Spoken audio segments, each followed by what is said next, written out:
Hi, welcome to Righeads, and this is my experience review of the Toyota Rush.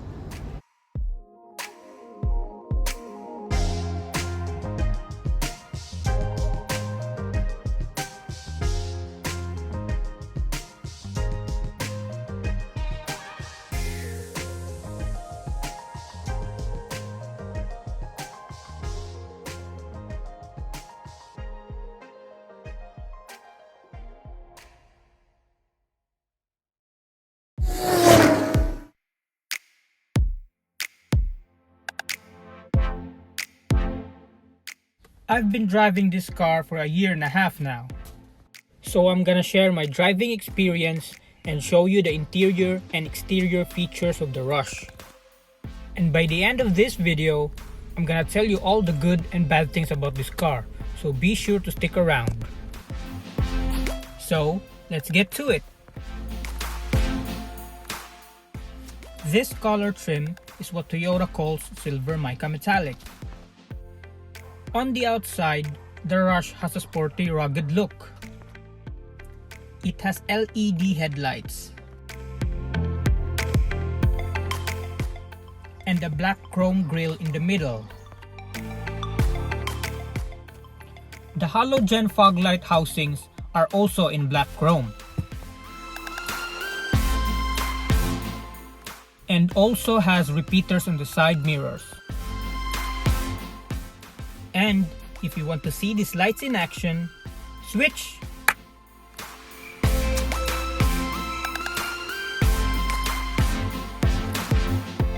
On its side, it is surrounded with black trims that help it look more sporty.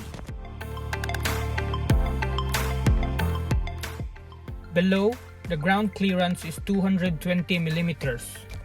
It sits on 215s by 60s Dunlop tires, paired with 17-inch two-tone alloy wheels. And on top, it has built-in roof rails. Now let's check the back. It has a wiper for the rear window glass, and just below that is the LED taillights.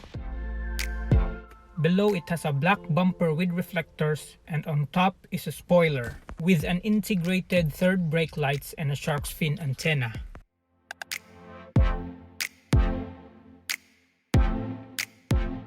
And of course, the night shot.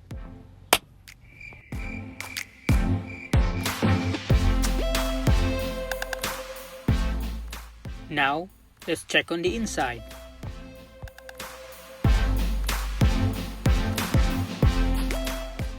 Well, mostly it's all black plastics, except for this cream accent with fake stitching and chrome trims. This is the top of the line variant, but still it comes with fabric seats.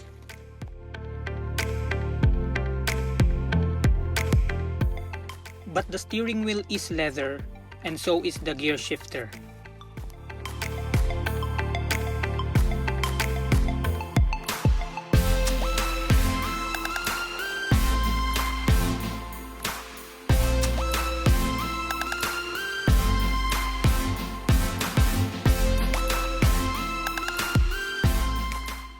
Check this out. This is how you open the disc player.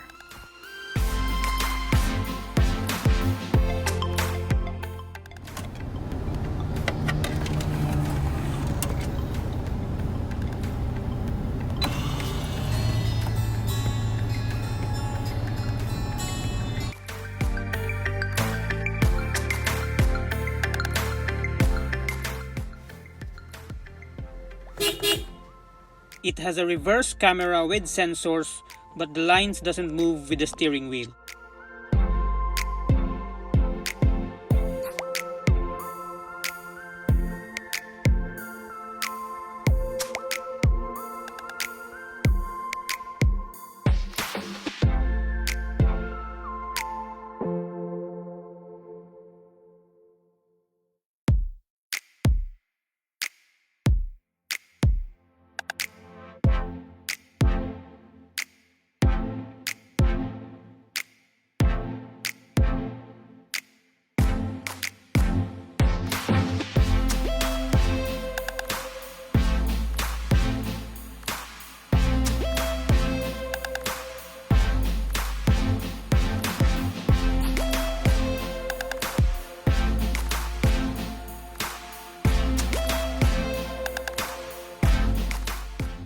And again, the night shot.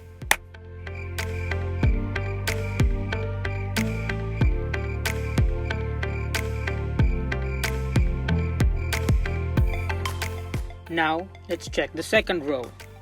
For a 5'7" like me, I've got excellent headroom, decent knee and foot room. But the third passenger will have to compromise for the tunnel.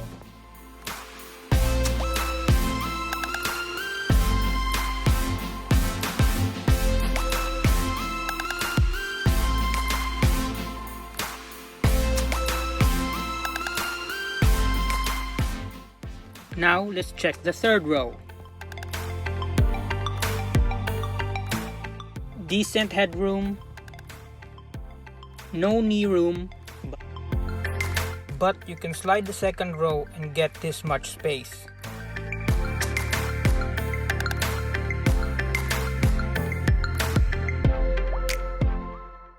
Now let's check the back. Just to give you an idea, with the third rows up, you can fit 4 or 5 gallons of water container. Well, if you need more space, you can always fold the third row. And with the added space, you can fit a single-seater sofa. Before we take this for a drive, first let's check what's under the hood. It is a 1.5-liter gasoline engine paired with a 4-speed gearbox.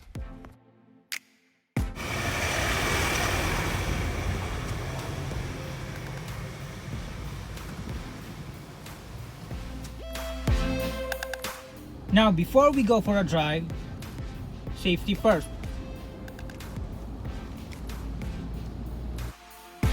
When driving, first thing you'll notice, it has a high seating position. And it has good all-around visibility. It gives you that feeling that you're really driving an SUV.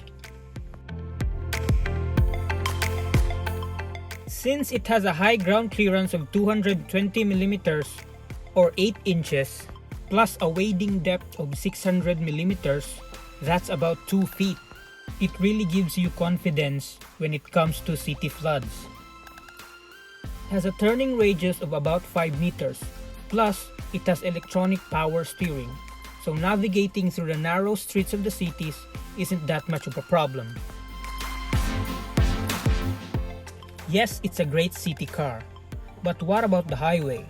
Since it's only a 1.5-liter engine, it's better on low speeds rather than high speeds. It's only a 4-speed gearbox. High speed tends to make the engine very noisy. The automatic variant really needs a 5th gear or a 6th gear even. And may I add, if you're on the highway cruising on some twisty roads, there's slight body roll, even though the seats are bolstered. When it comes to suspension, if there's only 2 people in the car, it feels a little stiff. But if it's jam-packed with 7 people, the suspension is way better. But the more people you carry, the more you feel that the engine is underpowered. So, you got problems on both scenarios.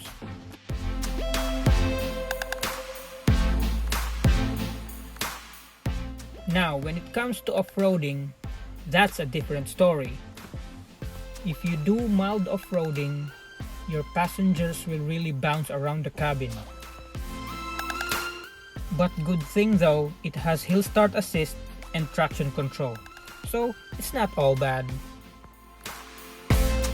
In terms of fuel economy, with 5 people in the car, I got 6 to 8 kilometers per liter on the city and 9 to 13 kilometers on the highway. So in summary, in the city, it's a good car. You got fuel economy, it's a people mover, and you got great ground clearance. On long travels, well, let's say it's satisfactory. You got comfortable seats, good audio quality for your music, and overall practicality of the car. Now, it's time for the good and bad things about this car. Let's start with the bad. The steering wheel only has tilt adjustment and no telescopic, so it's difficult to get your desired driving position. There's a silver paint on the steering wheel that fades over time. Now, this kind of cheap design is something you don't expect from a Toyota. Now, this next one is more of like a personal issue. I don't like the fact that it has no center armrest. So my solution was I bought this plug-in center armrest online.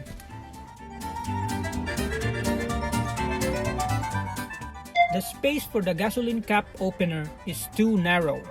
I can't barely fit my hand in there. Now, to make matters worse, if you're wearing a watch, it will be impossible for your arm to fit in there.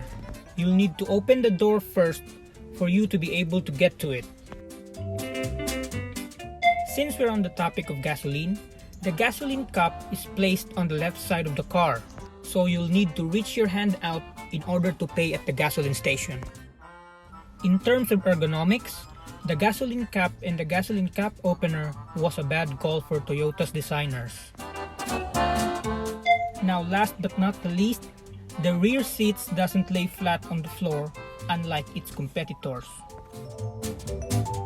The folded seats takes up some space. That means you can carry less than a Mitsubishi Expander. Now, let's check the good things. It has automatic lights.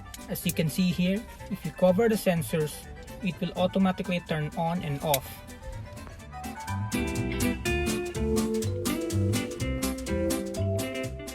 It has speed sensing door locks. If you reach a certain speed, it will automatically lock all 4 doors. As standard, you got the same Dunlop tires and the same two-tone alloy wheels for your spare. On the back, as you can see, the exhaust pipe is cleverly hidden below. If your exhaust pipe doesn't look like this, then might as well hide it. 3 smart entry systems, one for the driver, one for the front passenger, and one for the rear door. And the most important good thing is that it has a 5-star rating for safety. That's 1 star above its competitors. And last but not the least is the Toyota badge. Internationally speaking, Toyota has a reputation of being a reliable vehicle. And that's what makes Toyota a bang for your buck. This has been my owner's review of the Toyota Rush. And if you find this video helpful, please leave a like, and if you want more content, please subscribe. Thanks for watching.